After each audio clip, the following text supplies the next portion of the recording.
Alright, hello and welcome to the Eidolon Capture Guide. So, today I'm going to be talking about the builds and also the process of capturing Eidolons in a relatively quick manner.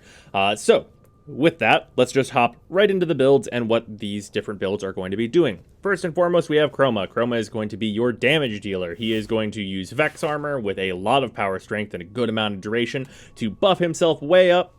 And then he is going to use a solid weapon, like the Rubico, though if you saw the Vectis, why would you use? That weapon with the exact same build as this functions pretty much identically, but is just harder to get, as it is vaulted. The Rubico is always available, so I decided to show that here.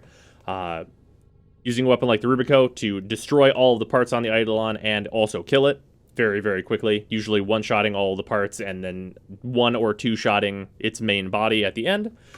And then using the Serrata for the purpose of getting your buff from Vex armor to self-damage yourself.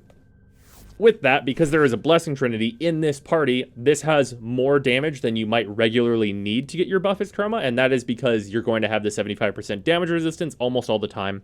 So, with that, this will consistently give you your maximum value buff. If you were to not bring a Trinity, which is a thing you can do, you can knock off Spoiled and Fever Strike.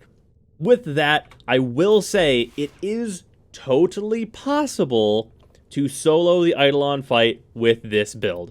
It is a thing you can do. I would very much advise against it, as bringing a party is going to be so much faster. Along with that, as I just mentioned, you're also going to be bringing a Trinity. Trinity is going to be Blessing. She's going to be keeping the lures and the entire party alive. That's it. It's a very basic Blessing build. There's not a whole lot to say here. You're going to hit 4 a lot. You're going to keep everything healed. Like, you're going to hit 4, motherfuckers are healed. That's what's up. That's what Blessing Trinity is about. That's her life. So if you want to support, that's going to be your business. What weapons you bring doesn't really matter, like, basically at all. So bring whatever you like, basically.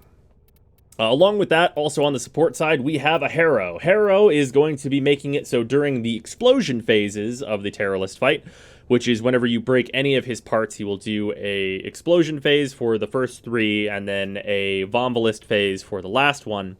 Those explosion phases do a massive amount of damage, capable of killing pretty much any Warframe. Not Chroma, but you know, whatever.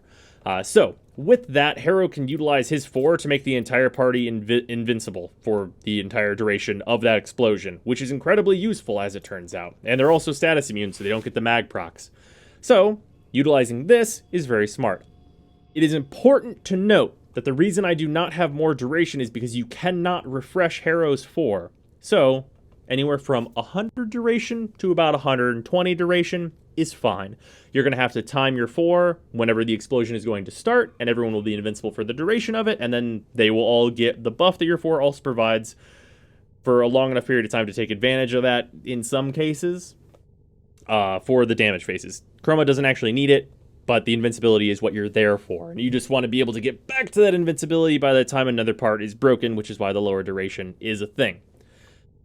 So, with that, Harrow's build also, it's worth noting, doesn't have to, like, this is like a just slightly modified version of my regular-ass Harrow build. Like, you don't need the power strength, it's not a big deal. You just want your duration to be in line and have enough efficiency where you can always cast your 4.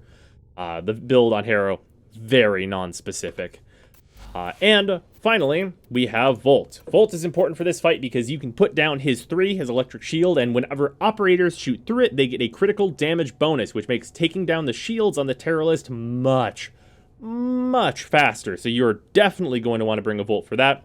Also, Volt is good for breaking off from the party on, like, break 3 or 2 and getting the second lure that you're going to be needing for the fight, which is incredibly useful because he can drop his shields and then still be, like, useful with his shields while doing something else, which is great. So, those are all the builds, because this is just a ton of duration. This build also very non-specific. As long as you have, like, 200 plus duration, you're going to be fine. It's not a big deal. It is worth noting, though, that for your overall party comp, you only want 3 corrosive projections because of the way the armor calculation works on the Eidolon. So, keep that in mind, and move your party around accordingly. Whether or not that means one person has, like, an energy siphon or whatever, and everyone else has corrosive, you only want 3 corrosive projections. That's the basics of it, anyway.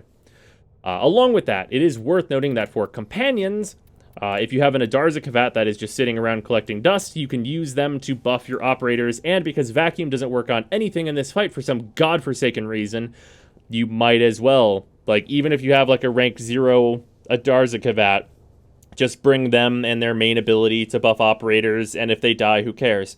So they can be useful for once. With that, also, I'm going to show what my operator is going to be using for this fight, because it's relatively important that you know what's going on, because I know otherwise a lot of people in the comments are going to ask. Like, that's the actual for reals reason. Okay, I'm using Zeneric, I have max Void Siphon, I have max Void Flow, and I have max Mind Sprint from the Naramon tree. These are unbounds, I also have a ton more health, and I also have more energy for my amps and stuff. With that, I'm also utilizing Energizing Dash, as I'm pretty sure everyone should be going for, because of the energy that provides, along with Energy Pulse for even more energy. So, basically, if anyone has the question of what's making your operator go so goddamn fast during this video, the answer is Void Siphon, Void Flow, Mind Sprint.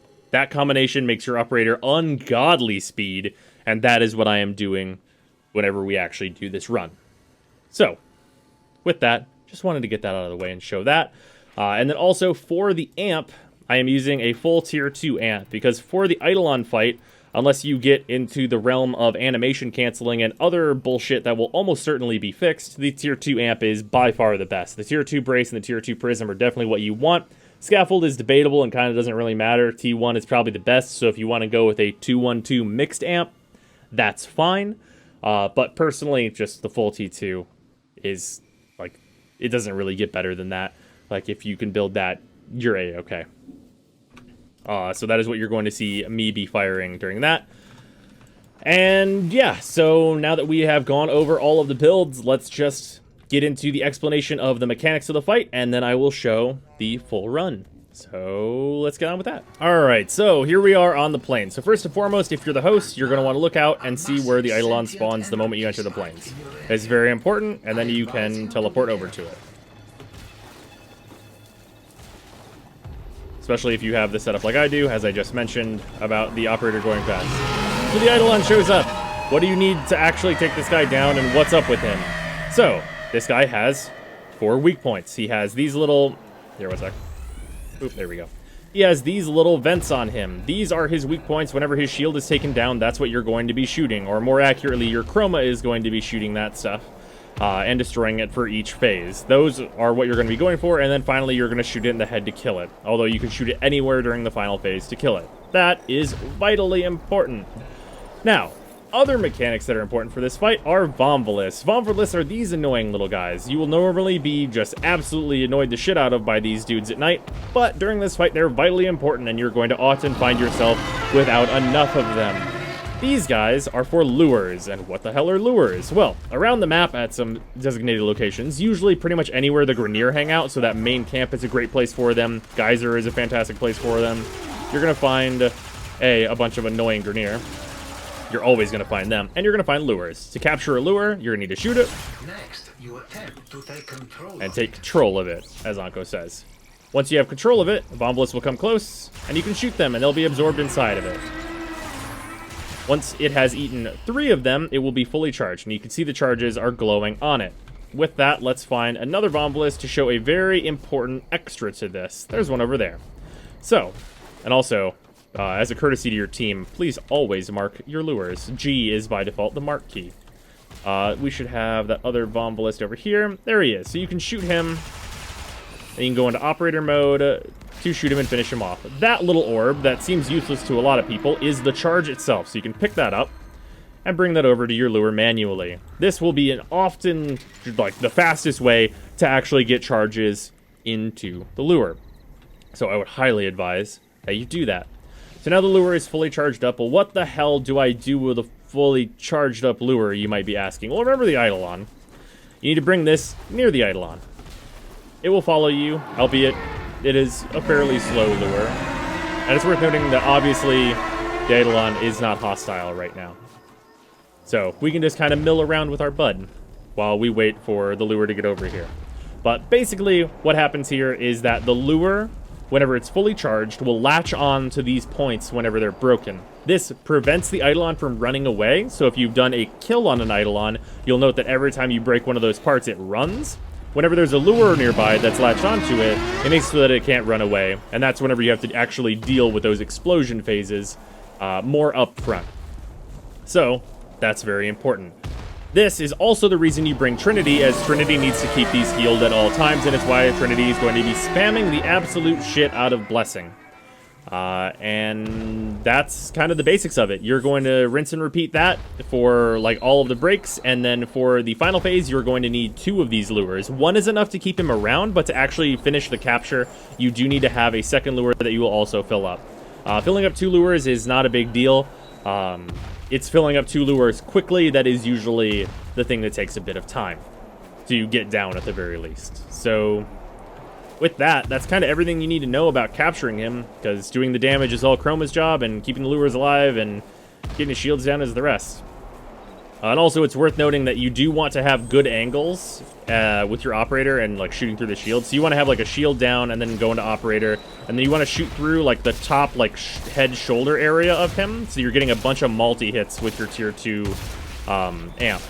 This will be a lot easier whenever he's not like just dilly-dallying and walking around, and whenever he's just sitting around doing his attacks. So that's definitely worth noting. And now he's hostile. As you can see, he doesn't like this too much.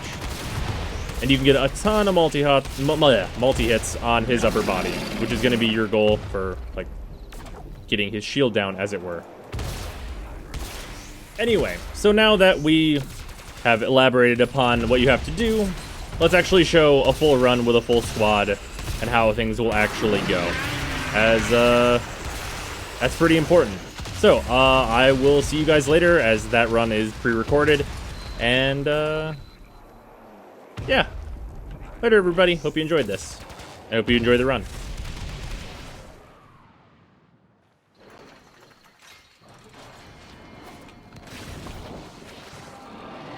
Okay, it's off that direction. Inviting you guys. And now, a massive sentient energy spike in your area. Oh, it's actually right on Geyser now. Good shit. Next, you attempt to take control of it.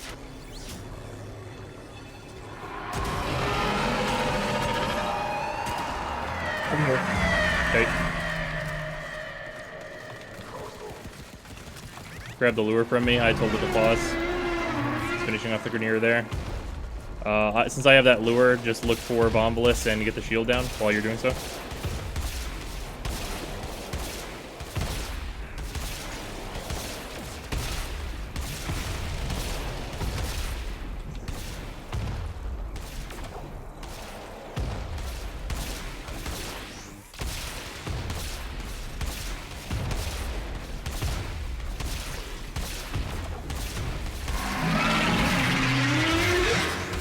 There's one. Okay. Shield's almost down, so just focus on getting the bombs in. Okay. Shield's down now, so let's just focus on getting the bombs. Also, reminder that the Bombalist's little energy cores can just be straight brought to the lure, so you can just kill them and run it yourself. Yep. Show me Bombalist. Please show me a Bombalist. Holy crap, it does so much damage. I continue to wonder whether or not you are actually Trinity. I think I saw one. Now I'm Nova.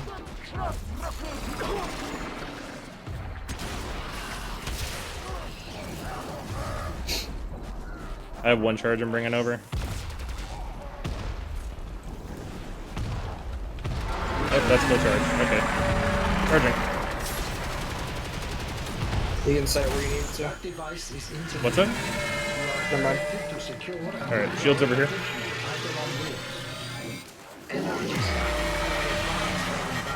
And then everyone on me to shoot through the shields, of course. And blast him.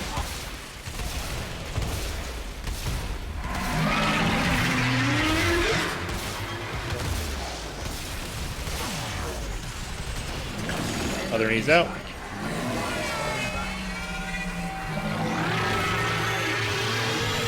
Alright, move the shields back here. And then after you put the shields down for this one, you can go and grab another lure.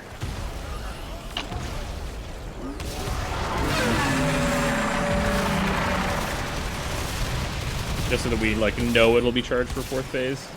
And there should be one like to the north of here. I got it. Okay, red. Alright, vexing. There we go. Arms off. Try and use the shields if you can, but it's going to be a little awkward. Unless you're already here. Yeah, Freezer's already here. Awesome. Shields right here, please, Freezer. Alright. Really good job on getting that fast.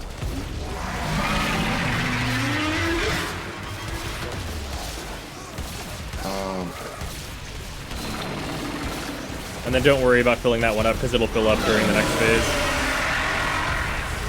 Yeah, it just stomped me into the water. I was annoyed. Alright, there you go. Other arms off.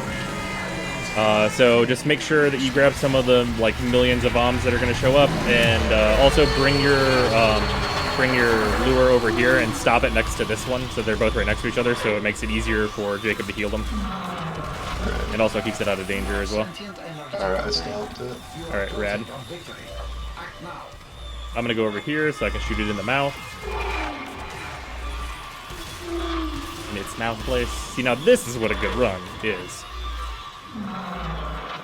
Alright, they're both fully charged. Vexing. Bless, please. Throw me a bless, Jacob, please. Okay, thank you. I got a toxin proc on me, so that would have been fatal.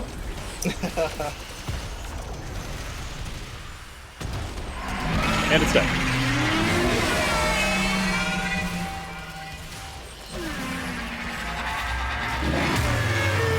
Alright, and throw down the Itzels.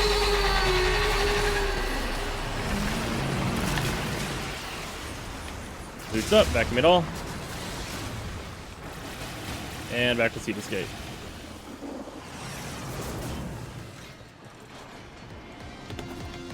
Alright, see now that went really well. Good job, everybody.